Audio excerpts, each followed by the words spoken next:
Of the many awe-inspiring sights that the world has to offer, from the savannas of Africa to the majestic peaks of the Himalayas, one special place in particular stands from all others. While it might not be as well known as the Grand Canyon or the Great Barrier Reef, the beauty of this place is no less spectacular.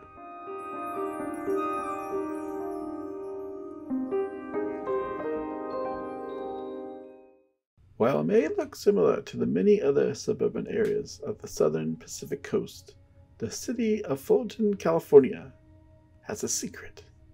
Among the many side streets and mid-century historic houses, an oasis of sorts thrives year-round: the Fullerton Public Library.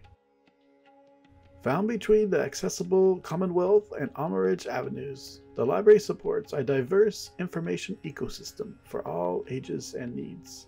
Here, a variety of books and visual media are found, from the latest bestsellers to comics, nonfiction titles, movies, TV shows, to even a place where books can be purchased. But among such diversity, the Fullerton Public Library is home to a unique species of primate.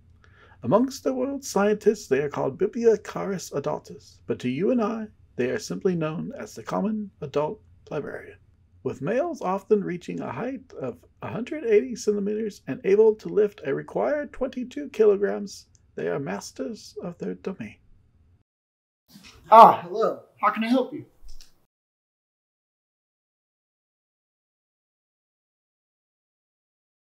While known to be quite communicative and expressive, scientists have yet to be able to decode their utterances. Look, I understand everything you're saying. We're literally speaking the same language. Are you here about the summer reading program? Although unintelligible, this male seems willing to communicate. Perhaps we can entice him further by giving him a plum. Did you just throw a plum at me? Look, lucky for you, I haven't had lunch yet. Anyways, June 7th through August 30th, read any book you like, fill out one of these index cards, and be in the running for weekly prizes, as well as a grand prize California Explorer Annual Pass. We're giving that away at the end of the summer. Make sure to follow and like our social media as well. Perhaps one day these primitive vocalizations may be understood, but for now, the creature's bestial cries will have to remain a Look, mystery. now you're just being rude. Security? Join us next week as we delve into the further mysteries of the city of Fullerton when we visit the Public Works Department.